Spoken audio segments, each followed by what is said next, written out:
kita harus menggunakan instrumen LHKPN. Selama ini LHKPN itu selalu dijadikan landasan orang-orang, oh kekayaan segini. Padahal pada faktanya itu adalah self assessment. Saya ketika menangani kasus korupsi sangat-sangat jarang sekali dikatakan ada koruptor mau jujur terhadap asetnya. Mereka tahu bahwa kalau mereka memasukkan entah itu apartemen, entah itu villa, entah itu mobil mewah, pasti itu akan langsung tercium. Nah, kayak misalnya kasus-kasus korupsi yang belakangan ini orang punya 5 mobil, 6 mobil itu udah nggak akan ada di LHKPN. Kita harus menggunakan LHKPN sebagai instrumen bahwa harus jujur, dan kalau misalnya tidak memasukkan di LHKPN, maka itu adalah announcement ya bahwa dia bersedia kata-kata lain yang masih dibuktikan itu dirampas oleh negara. Mau tidak mau, suka tidak suka, undang-undang perampasan aset itu harus ada dulu. Kedepannya undang-undang perampasan aset ini jangan sampai namanya bagus, undang-undang perampasan aset, tetapi isinya zong. Dan kalau saya lebih kepada teknis ya, apa sih yang selama ini sebagai ya penyidik gitu ya, kita kemudian kan salah satu tujuan dari upaya pemberantasan korupsi kan ada yang namanya mencari aset untuk memulihkan ya, kerugian dari negara ataupun dampak dari korupsi. Namun kemudian ternyata jauh panggang daripada api.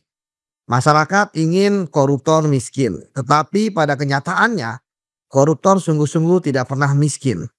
Kenapa? Ketika koruptor keluar dari penjara, mereka tetap kaya. Mereka bisa menikahkan anaknya di secara mewah misalnya, atau masih bisa mempunyai uang untuk kemudian ikut dalam pemilihan dan bahkan terpilih lagi, gitu.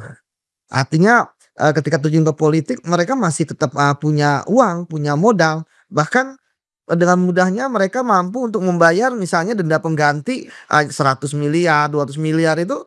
Kenapa bisa terjadi seperti itu? Karena hukum di kita memang masih memanjakan para koruptor. Bagaimana Undang-Undang Tipikor yang sudah 26 tahun ya, dari 1999, juntonya 2001, itu bahwa uang pengganti ya sebagai tambahan pokok bagi para pelaku tindak pidana korupsi ya, itu hanyalah apa yang mereka peroleh ya, dari hasil korupsi yang berhasil dibuktikan oleh penyidik. Nah, berhasil dibuktikan oleh penyidik itu ada 2 hal. Pertama, kasus. Ya, memang secara logika tidak mungkin ada seorang koruptor dia itu baru melakukan korupsi sekali, pasti berkali-kali. Tetapi ada hambatan bahwa penyidik mungkin hanya 1, paling banyak 2 lah pembuktiannya. Kemudian dalam satu kasus misalnya bisa jadi ada dugaan dia menerima 50 miliar. Terus ketika penyidik hanya mampu membuktikan 20 miliar ya, karena kan pembuktian itu kan butuh 2 alat bukti di masing-masing pembuktian tersebut, sehingga yang terjadi adalah ya, dia ketika dia tidak mengaku, dia tidak mau kooperatif, ya penyidik hanya bisa membuktikan 20 miliar sebagai uang penggantinya. Jadi ini yang menarik, termasuk Undang-Undang Tindak Pidana Pencucian Uang. Undang-Undang Tindak Pidana Pencucian Uang ya, namanya bagus gitu kan, pidana pencucian uang. Tetapi yang harus dilihat adalah pertama dia harus ada tindak pidana asal. Dan ketika ada tindak pidana asal, situ sudah sangat jelas sekali bahwa tindak pidana pencucian uang harus merujuk kepada tindak pidananya apa. Misalnya korupsi, korupsi apa yang dibuktikan. Jadi ketika mencari aliran uang, ya aliran uang itu ada berdasarkan apa yang berhasil dibuktikan ya, dari fakta-fakta dari penyidik. Sehingga tadi saya katakan bahwa Undang-Undang Tipikor, Undang-Undang Pencucian Uang itu tidak mampu untuk memiskinkan pelaku korupsi, dengan asumsi bahwa ketika kasus-kasus yang ditangani itu penyidik-penyidiknya berintegritas ya. Dengan penyidik berintegritas saja tidak mampu ya untuk kemudian berhasil memiskinkan para koruptor. Artinya memang koruptor dimanjakan. Nah, dengan dari dasen-dasolen yang seperti itu ya, fakta-fakta yang terjadi, nah kita ke depan mau apa? Selalu ada angin surga ya bahwa perlu adanya undang-undang perampasan aset. Nah, permasalahannya adalah ya, kita pernah tidak percaya dengan adanya revisi undang-undang KPK yang katanya memperkuat ya. Namun kita sudah mengatakan dulu mungkin ada 30-an lah, catatan kita terhadap undang-undang revisi undang-undang KPK, tapi tetap dijalankan. Dan ketika dijalankan, ya sekarang KPK yang sekarang kan sudah bisa kita prediksi seperti apa, karena, lemah seperti itu. Nah, perampasan aset apa sih sebenarnya yang dibutuhkan, seorang, lembaga penegak hukum ya, perampasan aset yang benar-benar ya, bisa untuk merampas ya harta kekayaan para koruptor yang selain berhasil dibuktikan ya, oleh penyidik, yang kedua adalah ketika beban pembuktian kembali kepada para pelaku korupsi itu tidak berhasil mereka buktikan bahwa itu berasal dari perolehan atau hasil yang sah ya, baik gaji yang mereka terima maupun penghasilan. Kalau bicara mengenai undang-undang, perampasan aset, tentu harus bicara dari spektrum ya, ini apakah ini akan menjadi angin surga, akan menjadi angin surga gitu kan, atau emang benar-benar dahsyat ini. Artinya jangan sampai nanti, eee, kita optimis gitu kan, tapi ternyata ada juga yang pesimis. Tadi Bang Mardhani juga sudah menyampaikan kalau misalnya, terkait dengan undang-undang perampasan aset, ada juga yang mempunyai pandangan, "Beh, jangan undang-undang perampasan aset dulu," gitu kan.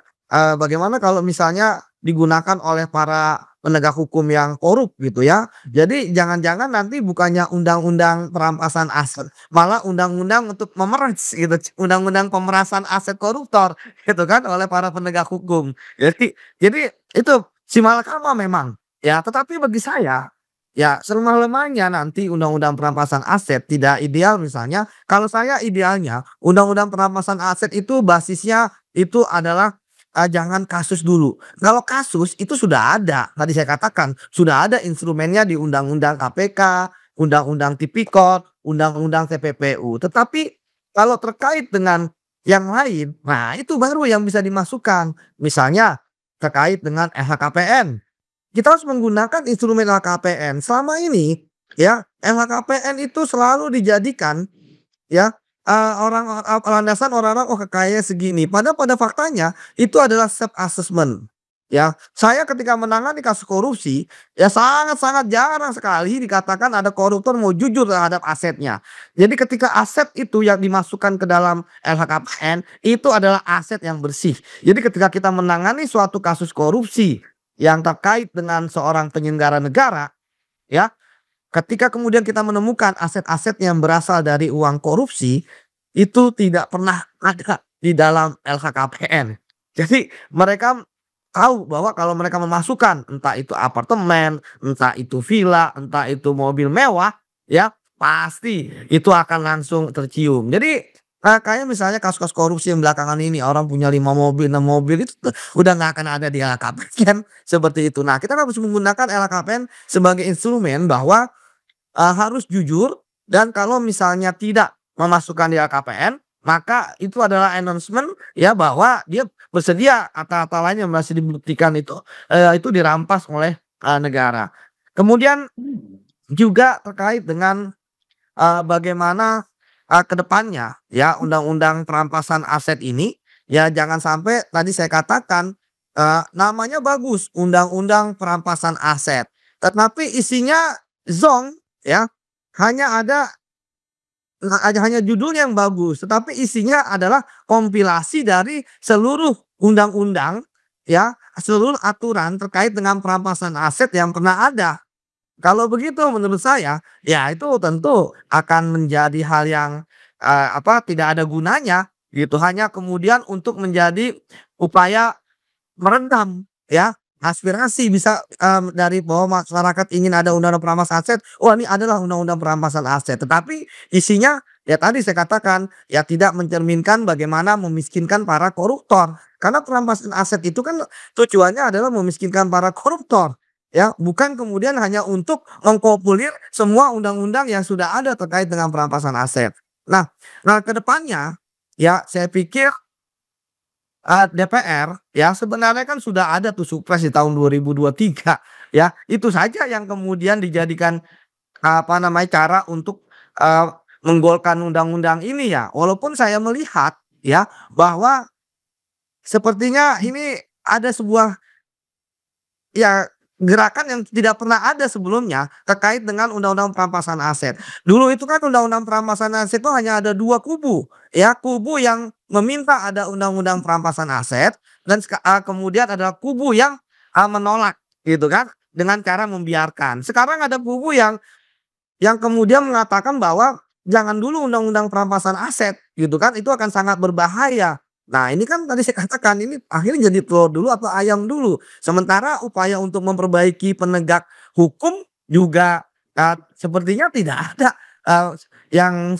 sama ini aturan baru terkait korupsi paling hanya, PP ya terkait dengan, justice kolaborator. Tapi kan sebenarnya itu adalah aturan yang sudah ada di undang-undang LPSK itu juga berapa kalau nggak salah 10 tahun atau berapa lah dari sejak undang-undang LPSK itu terbit. Artinya saya pikir, sekarang perdebatan apakah undang-undang perampasan aset itu ada ataupun, tidak ada bagi saya ya, sekarang memang sangat menarik ya. Kalau saya pribadi, saya mengatakan bahwa mau tidak mau, suka tidak suka, undang-undang perampasan aset itu harus ada dulu. Masalah kemudian ya isinya, ya akhirnya hanya mengkompolir, artinya isinya hanya terkait dengan perampasan aset tindak pidana atau tadi ada penumpang-penumpang gelap yang istilahnya malah membuat undang-undang perampasan aset itu malah makin menguntungkan koruptor kan bisa juga. Bisa jadi nanti, ada bunyinya bahwa aset yang, dirampas itu adalah aset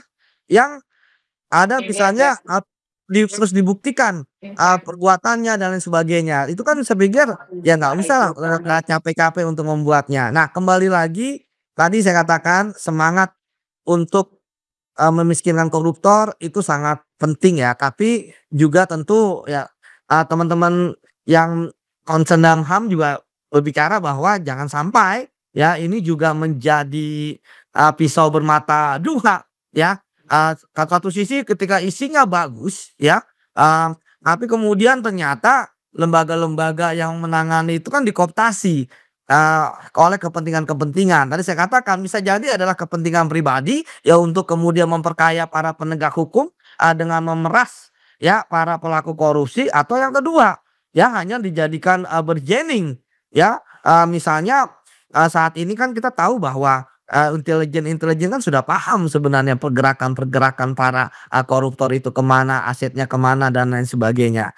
Ya terakhir, ya, tentu, kita berharap undang-undang perampasan aset itu ada, tetapi ya tentu isinya ya harus, sesuai dengan judulnya ya, undang-undang yang bisa untuk merampas aset, para pelaku korupsi dengan tujuan memiskinkan. Karena, banyak, teori-teori bagaimana menjerahkan para koruptor, mulai dari dipenjara lama, ya kan? Termasuk salah satunya ini dengan, memiskinkan para pelaku tindak, pidana korupsi. Seperti itu, Mas. Kan koalisi masyarakat sipil, kemudian aktivis anti korupsi kan sudah teriak-teriak ya terkait dengan undang-undang perampasan aset ini untuk disahkan. Bahkan di tahun 2023 kita lihat, tiba-tiba saja kan Pak Jokowi mengeluarkan Supres. Ternyata sebenarnya udah ada Supres loh. Makanya saya bingung juga kenapa DPR kemudian seolah-olah nggak pernah ada Supres gitu ya. Kapan dibahasnya? Kita lihat undang-undang KPK dalam waktu sebulan jadi. Pak Mardhani ini saksi hidup gitu ya. Itu bayangkan itu bisa. Ini kan dan ini sudah 17 tahun loh. Artinya ketika ada surprise, kemudian nggak dibahas, kemudian sekarang mau dibahas, saya justru, eee, curiga gitu kan, ini undang-undang perampasan aset jangan-jangan hanya menjadi, semacam komoditas gitu ya, bahwa, yang penting ada. Nah kalau yang penting ada, ini kan, tentu juga sangat, berbahaya sekali. Misalnya nanti kalau kita gugat gitu kan, di MK bahwa kita tuh nggak mau yang undang-undang perampasan aset yang seperti ini ya, kemudian di MK ternyata setuju, nah repotlah kita gitu. Jadi kalau dari saya tadi saya juga sepakat dengan, Pak Rocky nih terkait dengan ada memang daftar salah satu daftar isian masalah dalam undang-undang perampasan aset adalah siapa nanti yang akan merampas itu yang pertama. Karena memang pasti akan rebutan KUHP aja rebutan gitu kan, KPK aja kemudian, masuk kemarin kan mengatakan bahwa dengan adanya KUHP mereka dilemahkan ya, artinya pasti nih akan tumbang tinggi, semua pengen masuk di situ. Dan kalau mau masuk di situ ya tentu siapa yang paling kuat, siapa yang istilahnya punya banyak teman di DPR gitu kan, untuk bisa menggolkan, ya kan, di antara mereka. Karena ini menggiurkan loh Mas, bohong kalau nggak menggiurkan bagi aparat penegak hukum untuk menjadi, organisasi penegak hukum yang bisa merampas gitu ya. Kan selama ini kan kita sebenarnya kan masalah penegak hukum kan sudah jelas sebenarnya ya, ada yang investigator, ada yang prosekutor gitu kan, tapi kalau sekarang kan ada tambahan-tambahan dan sebagainya. Kemudian, yang kedua, ya, rampas untuk ke siapa, ini benar-benar, menurut saya sangat, menarik ya, mmm, karena selama ini secara teknis, ya banyak sekali pertanyaan dari masyarakat, itu dirampas ke mana, apa nama, aset-aset para koruptor dan kemudian ya paling normatif, oh nanti dikasih ke setelah dirampas ada putusan ingkrah, kemudian dikasih ke, apa namanya, kas negara gitu kan setelah melalui balai lelang. Ada juga yang langsung, dikasih ke lembaga-lembaga yang membutuhkan atau dikasih ke kementerian yang, dikorupsi. Tetapi kita kan nggak berbicara mengenai apa yang kita berbicara mengenai apa yang tidak tampak, bahwa harus ada juga yang menjaga esensi roh dari perampasan aset adalah aset-aset yang tadi, bahwa jangan sampai undang-undang ini menjadi undang-undang pemerasan ya, terhadap para koruptor gitu. Kita membenci para koruptor, tetapi jangan sampai ya nanti, koruptor punya 3 triliun gitu kan yang dirampas cuman 100 miliar.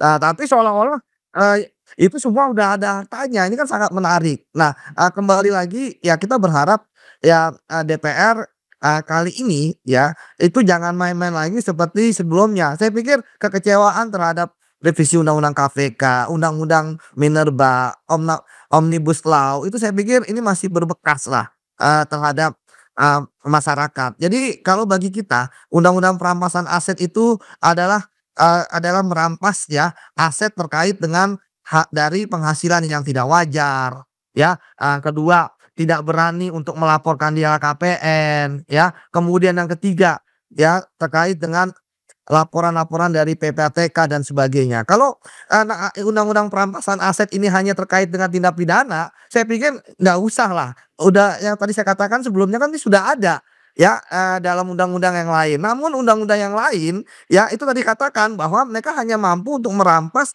para koruptor berdasarkan apa yang diperoleh.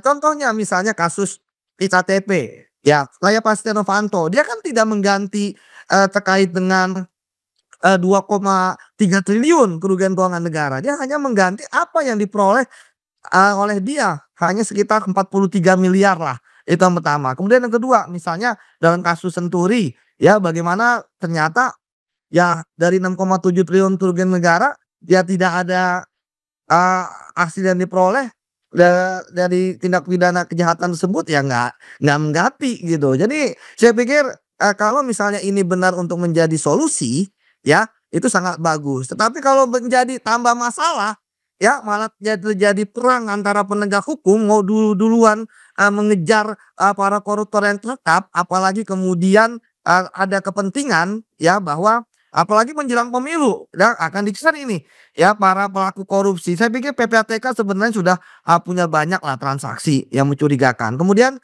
bahwa benar, undang-undang perampasan aset ini kan kalau kita bicarakan sebetulnya teknis lah.